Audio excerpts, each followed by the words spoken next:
Olá pessoal, eu sou Marina Pittini e esta é a AgroSchool. Eu estou muito feliz de estar de volta aqui com vocês, retomando a produção dos nossos vídeos com um tema que tem sido amplamente discutido no nosso meio agro, que é o aumento dos casos de pedidos de recuperação judicial de produtores rurais considerados empresários rurais.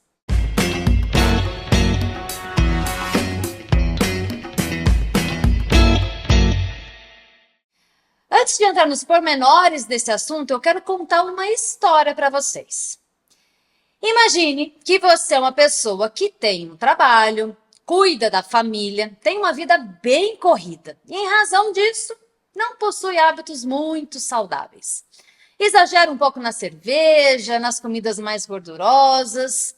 Embora trabalhe muito, acaba tendo uma vida mais sedentária. E aos pouquinhos, a circunferência abdominal vai sendo denunciada pela calça, que fica mais apertada. Você pensa, talvez eu devesse dar uma maneirada, mas sabe como é que é, né? Eu não consigo negar um churrasco. A minha vida já é tão corrida que eu mereço me dar esse prazer. E de churrasco em churrasco, um dia sente um tremendo mal-estar. Vai ao médico, que faz uma análise prévia e pede que você realize uma bateria de exames para depois dar o diagnóstico e indicar o tratamento. Munido, então, dos resultados do hemograma, eletrocardiograma, entre outros exames, você retorna ao médico e ouve praticamente uma sentença. Seus exames estão nos dizendo que você precisa se cuidar o quanto antes, ou seu quadro tende a piorar e as consequências podem ser complicadas. E você pergunta, o que eu tenho que fazer então, doutor? E ele responde, tome essa medicação por 30 dias, mas o mais importante é que você mude os seus hábitos. Passe a comer melhor e a se exercitar e buscar mais equilíbrio na sua vida. A secretária vai agendar o seu retorno para acompanharmos a sua evolução. Bom, depois dessa, você sai do consultório um pouco assustado, compra a tal medicação e diz para si mesmo que amanhã vai começar a caminhar. Só que chega o dia seguinte, a rotina te engole e quando você percebe, não fez nada do que tinha planejado. E assim segue no outro dia, no outro, até que você se convence de que o médico não sabe de nada e que você já está se sentindo bem melhor.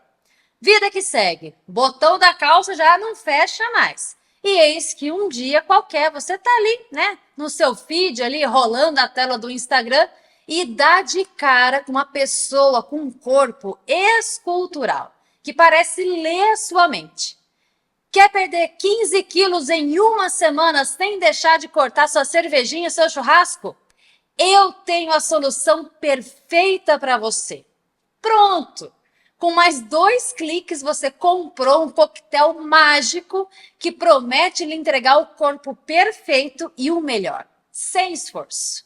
Você está tão feliz por ter achado a solução perfeita para o seu problema que nem se atentou a possíveis efeitos colaterais que aquele composto poderia causar no seu corpo e, pior, na sua vida. E conforme prometido, em uma semana o botão da calça não só voltou a fechar, mas você teve que comprar uma calça nova, porque aquela já não lhe servia mais. Que felicidade! Passadas 2 semanas, você começa a sentir uns tremores, uma dificuldade de concentração, uma irritabilidade enorme.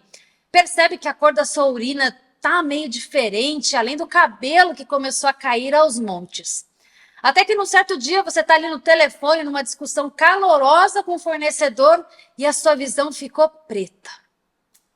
Quando você volta à consciência, percebe que está em um quarto de hospital com vários dispositivos conectados a você, medindo tudo o que fosse possível. Olha para o lado e vê o olhar angustiado da sua família, que agora respirava aliviada com o seu despertar. Enquanto você tenta se lembrar do que houve, entra no quarto, sabe quem? O tal do médico, aquele lá que não sabia de nada. E ele conversa pausadamente com você. Você não morreu porque ainda não era a sua hora, mas você chegou muito perto disso. Bom, por que eu contei essa história toda? Porque quando eu penso em RJ, ou recuperação judicial, para quem ainda não está familiarizado com a sigla, especialmente de produtor rural, eu associo com uma situação como essa. Ou seja, existe um problema, existem sinais alertando sobre o problema, existe um diagnóstico e um tratamento a serem cumpridos. Mas, infelizmente, há muitas pessoas que vendem soluções mágicas como soluções definitivas. E o pior, somente com bons resultados e quase nenhum efeito colateral. E quando junta o problema cada dia maior com uma solução mágica, o encontro perfeito aconteceu. E eu vou trazer um pouco de contexto aqui e pontuar 3 coisas que são fundamentais a serem consideradas quando falamos sobre RJ. Primeiro, a recuperação judicial é o processo pelo qual empresas em crise financeira passam e tentam evitar o encerramento de suas atividades, sendo a preservação da empresa o objetivo central desse instrumento. Ou seja, como bem destaca o Dr. Renato Boranello em seu mais recente livro sobre mercado, instituições e direito dos sistemas agroindustriais, é um instrumento legítimo, desde que cumpridos os requisitos à formalização do pedido, conforme estabelecido na Lei 14.112 de 2020. Em outras palavras, ele pode sim ser um composto mágico para resolver o problema de alguém que realmente estivesse precisando disso. O problema, no entanto, não está no remédio, mas talvez na dose ou em quem a prescreveu. Muitos casos poderiam ser resolvidos apenas com dieta e exercícios, sem ir para uma solução extrema e invasiva. Segundo ponto, o produtor rural, assim como as cooperativas, os distribuidores de insumos, as trading companies, são elos do que chamamos de cadeia agroindustrial. Qualquer ação que qualquer elo tome dentro dessa cadeia terá impacto em quem está antes e quem está depois nessa corrente. E o que isso quer dizer na prática? Eu vou ter que dar um passinho atrás e falar sobre o processo de análise e concessão de crédito. A palavra crédito, ela é originária de um termo em latim que significa confiar, ou seja, quem concede crédito confia que após um determinado período receberá de volta o valor confiado acrescido das taxas cobradas pela prestação desse serviço.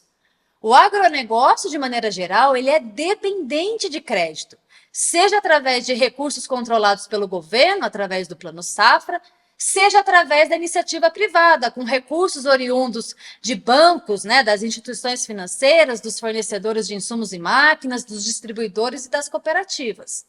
Isto é, pode-se ter acesso ao dinheiro para ser utilizado para uma finalidade específica, seja capital de giro ou investimento, quanto pode-se ter acesso ao produto, como sementes, fertilizantes, defensivos, máquinas, implementos agrícolas. De um jeito ou de outro, há um contrato que estabelece a forma de repagamento com as datas de vencimento e o valor das parcelas. Agora, pensa comigo.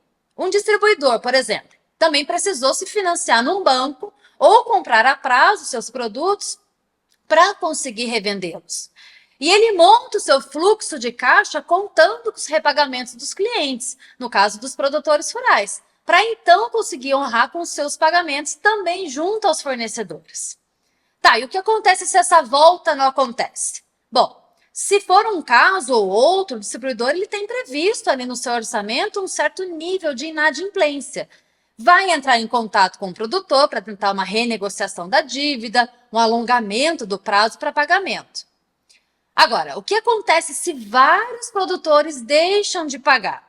O distribuidor começa a sofrer junto e ele também vai precisar buscar uma renegociação junto aos seus fornecedores, junto ao banco, à cooperativa de crédito, enfim. E se, como está acontecendo neste momento, diversos produtores começam a entrar com pedidos de recuperação judicial sem que haja essa possibilidade de renegociação? Começa a se desenhar um colapso dos elos anteriores e também posteriores, que não receberão os contratos de venda da produção agrícola. Ah, Marina, então os produtores são os vilões dessa história? Não, de jeito nenhum. Quem está no agro há algum tempo sabe de casos de empresas que entraram em RJ e que prejudicaram muitos produtores, seja não honrando com a entrega de produtos ou com o pagamento da produção entregue. Então, por isso, para fechar esse segundo ponto, né, e ir aí para o terceiro e último, é necessário ter a compreensão do todo, da cadeia de ação e consequência, com possível e provável encarecimento do crédito, justamente porque está havendo uma quebra nessa relação de confiança. Se eu estou de um lado da mesa e não sei com quem eu estou negociando do outro lado, eu vou buscar me proteger da melhor forma possível. Terceiro e último ponto. O agronegócio ele vive de ciclos que estão relacionados com a oferta e demanda de produtos, que impactam nos preços das commodities, nos custos de produção, no valor dos investimentos. Isso sem falar das taxas de câmbio, juros, clima, pragas, doenças e outras variáveis que tornam a atividade agropecuária desafiadora. Tendo consciência disso e sabendo que nenhum ano será exatamente igual ao outro, é que reforçamos a importância da gestão financeira do negócio. É preciso compreender os sinais que a atividade rural vem dando ao longo do tempo, sejam em anos de fartura e resultados pomposos, sejam em anos mais apertados, com margens espremidas, para que as medidas corretivas sejam tomadas aos poucos. Por isso, prezar pelo equilíbrio financeiro, criando e mantendo hábitos saudáveis de gestão do negócio que estejam alinhados com o tanto de resultado que ele é capaz de gerar, mantendo uma folga de caixa e não dando um passo maior do que a perna, faz com que as noites de sono sejam mais tranquilas, mesmo que lá fora esteja caindo uma tempestade. Quando voltamos para a história do começo, podemos concluir que não há solução mágica sem que haja um efeito colateral, que provavelmente irá não apenas anular os resultados prometidos inicialmente, quanto tornar a situação ainda pior. Eu quero reforçar mais uma vez que o Instituto da Recuperação Judicial ele é válido e está disponível para ser utilizado conforme estabelecido em lei. O que queremos chamar a atenção é se a história completa ela está sendo contada ou apenas está sendo ecoado o canto da sereia. Pense nisso e seja qual for a sua decisão, que ela esteja embasada tanto nos prós e contras das consequências no curto e longo prazo. Se você é produtor rural e tem dúvidas sobre o tema, entre em contato conosco que a gente pode te ajudar a entender melhor os possíveis impactos em crédito e na gestão financeira do seu negócio. Nos vemos no nosso próximo vídeo. Um abraço e até lá. Tchau, tchau!